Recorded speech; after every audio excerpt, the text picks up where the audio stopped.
this video, I will recap one of a zombie virus film from 2016, titled Pandemic. Before we get to the storyline, don't forget to like and subscribe for more film recaps and have a great day. Without further ado, let's get straight to the storyline. The film begins by showing a woman, Dr. Chase, who is trying to call her daughter, Megan. But after several times she tried to contact her daughter, Megan never picked up the phone. Then, from here we can see that she's observing a name tag, then memorizes and repeats several sentences, such as the red mark means saved, and the black mark means leave it. Red retrieve. Black leave. After that, Dr. Chase was assigned a mission by a man named Dr. Greer. She was assigned as a commander in a team called 314. The team will evacuate people who are not infected and are still safe in the city. Before she left, Dr. Greer introduced a quarantine room for patients who had been infected with the virus. It turns out that there are 5 levels of symptoms for victims who have been infected with the virus that need to be known. If the patient is still in the first level after being infected with the virus, then the patient can still be treated with antitoxin. However, if it reaches levels 3 to 5, then the patient is already incurable. The only way they would do was just to kill them. Even its own family. After Dr. Chase was ready to leave, she immediately got into the bus they were taking to start the mission. Before they left, one of the members, Gunnar, approached Dr. Greer and asked about the 313 team status, since in the team there was his wife who had served in the initial city area before 314 team was formed. Unfortunately, despite the fact that they have been on duty for many days, there is still no word on the team's condition. Dr. Chase, who had just reported herself, began to meet with 2 of his members, Denise, and one of the men, Wheeler.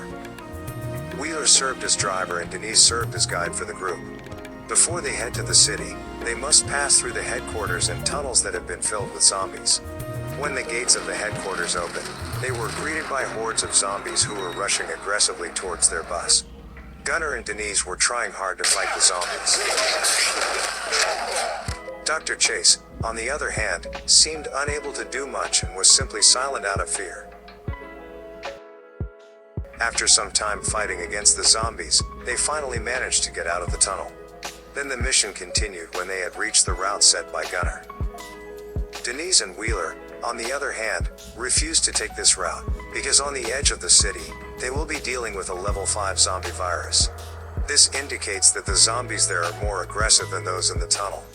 At first they considered the rejection, but since Gunnar insisted on finding his wife's location in the rescue team 313, they had no choice but to comply his wishes. In the midst of the silence of the city, suddenly they found a woman who was asking for help. Dr. Chase realized this, and began preparing a test kit to ascertain whether the woman had been infected or not. The doctor who was seen going down with Gunnar, began performing a physical condition test procedure on the woman with the device she carried. After the process was complete, her blood test results showed that she was not infected. However, when they were about to evacuate the woman, they were shocked when they saw that the woman's legs had been tied. When Gunnar realized it was a trap, he immediately ordered Dr. Chase to return to the bus. Without hesitation, Gunnar immediately opened fire on the zombies that had attacked them. As zombies kept coming to their stop, Wheeler was eventually forced to run the bus. Luckily, he was able to get back on the bus even though he had to run as fast as he could.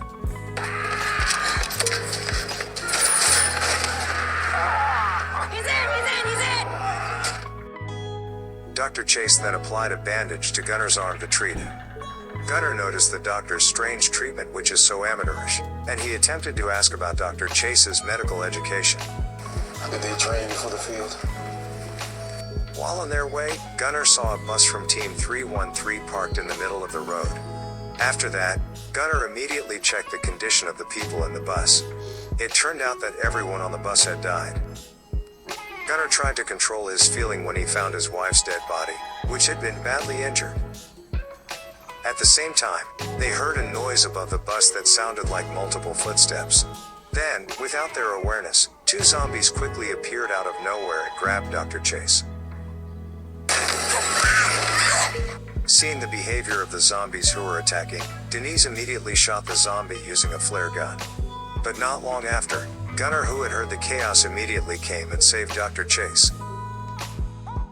Then, they continued their journey considering they had a task to complete, even though Gunnar was still devastated by the death of his wife. Long story short, they do the rescue operation in a school. They start to go inside, and try to find someone who is still alive to be saved. When Dr. Chase was entering a toilet, there she found a body behind the toilet cubicle. Dr. Chase then found a cell phone that still works in his trouser pocket. Then she immediately took advantage of the moment to contact his daughter at home, which is Megan. After several calls, Dr. Chase was finally able to connect and communicate with Megan. Yes, it's me. I'm here. Are you okay? From the call, Megan said that she was very afraid to be at home alone. Meanwhile, her father was out looking for help and had not returned for a long time. After that, the call suddenly cut off. Megan?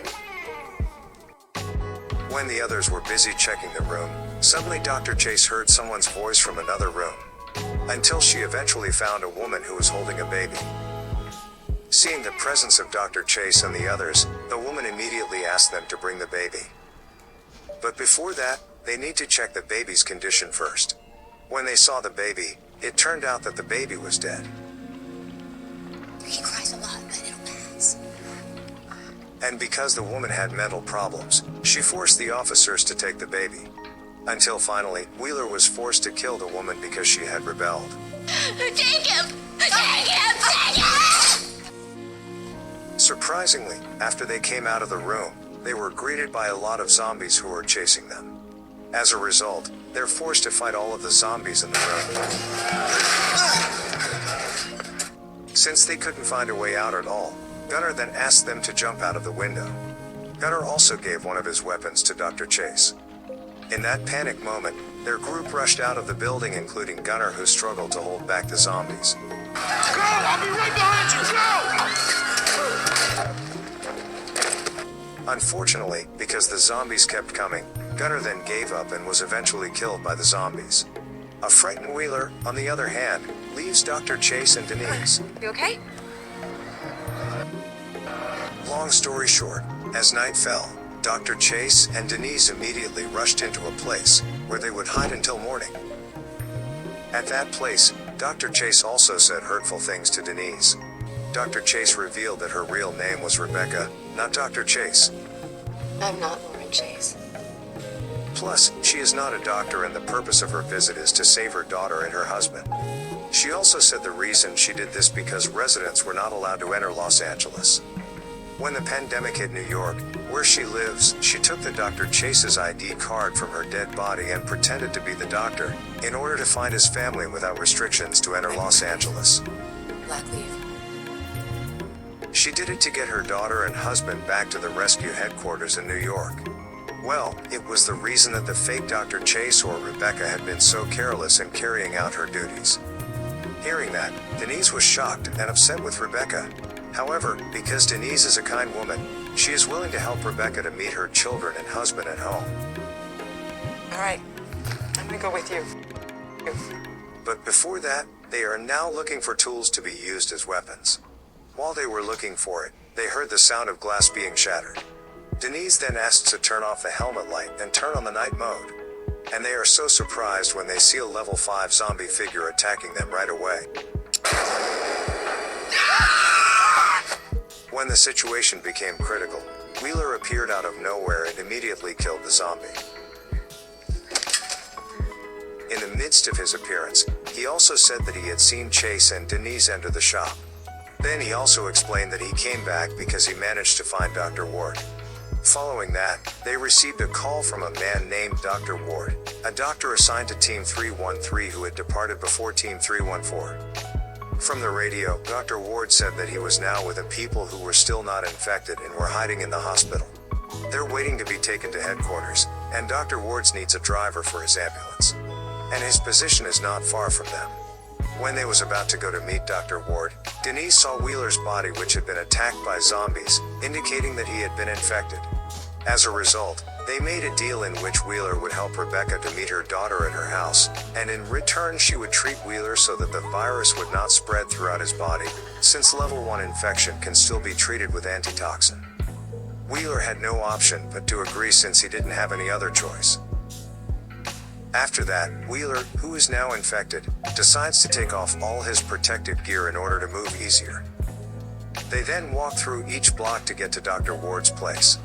While on their way, a photo of Denise's son fell, making her to search for it in the middle of the road. Surprisingly, not long after, a car came and hit her. Then, the guys in the car got out of the car and kidnapped Denise. It turns out that these people are ravenous humans who intend to kill Denise and eat her flesh. Unfortunately, Rebecca and Wheeler arrived too late cause Denise could not be saved, since her organs had been eaten by the ravenous people. Long story short, Wheeler and Rebecca finally arrived at the hospital that Dr. Ward had mentioned. Dr. Ward, on the other hand, refused to let them in, especially after seeing Wheeler without PPE and injured. Therefore, the doctor asked the two of them to prove that they weren't infected. To trick Dr. Ward, Rebecca fired the test kit into her own arm, as if it is a red blood test result or means free from infection. Dr. Ward then believed, and directed them to meet in the parking lot to start the ambulance. Meet us down in the garage.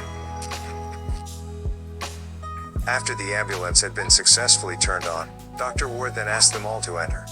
But when Rebecca wanted to come in, Dr. Ward suddenly hit her because he had found out that she was not Dr. Chase. Dr. Ward then left the two of them. I'ma kill you, motherfucker! Not long after, they also heard the sound of the zombies approaching. Luckily, there is still an ambulance that can be run before the zombies came to attack them. Fingers and toes! Yeah, I think so. Go ahead. They then decided to go to Rebecca's house to see her daughter and husband. In the middle of the way, Wheeler revealed that he actually realized that Rebecca wasn't Dr. Chase, seeing all her movements and the way she applied a bandage to Gunner. Long story short, they ended up at Rebecca's house. There, Wheeler decided to wait in the ambulance. Meanwhile, Rebecca tried to find Megan in the house area. Rebecca was trying to find until she finally found her daughter, who was hiding under the table. Rebecca then immediately checked Megan's blood. With a happy expression on her face, Rebecca said she was not infected with the virus. It turns out that Rebecca just didn't want to worry her, because the test results showed that Megan had actually been infected. Then Rebecca went to the garage, where she found her dead husband in the trunk of the car with a camera. Inside the camera there is a recording of her husband which contains a message before his death. He purposefully locked himself in the trunk of the car, because he had been infected with the virus and did not want to harm Megan. On the other side, it appears that the zombies have noticed Wheeler's presence and came to attack him. Meanwhile, Rebecca knows that her daughter can still be saved because of a level 1 infection. Therefore, she takes off her antivirus suit and puts it on Megan to make it safer when dealing with zombies.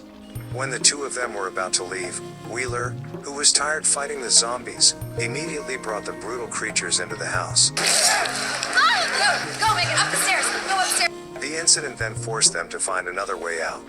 Megan and Rebecca then managed to get out through the window at the back of the house. Unfortunately, Wheeler had been bitten so many times that he couldn't be saved anymore. Wheeler told them to leave him and continue their journey to the headquarters. On their way, they saw Dr. Ward's ambulance had caught fire at the end of the road. Then, Rebecca brings Megan in a crowd of rampaging humans who want to enter New York City, in order to save her child. Meanwhile, the officers were indiscriminately killing everyone who was there. As a result, Rebecca had to be killed by the officers since she was thought to be one of these people. I'm Dr. Lauren Chase, please.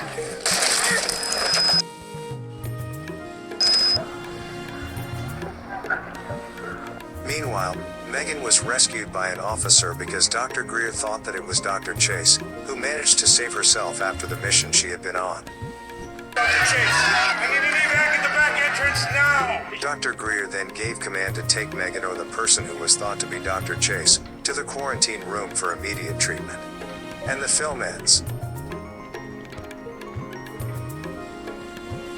Okay guys, that's all the recap for Pandemic 2016. Thanks for watching. See you again in the next video.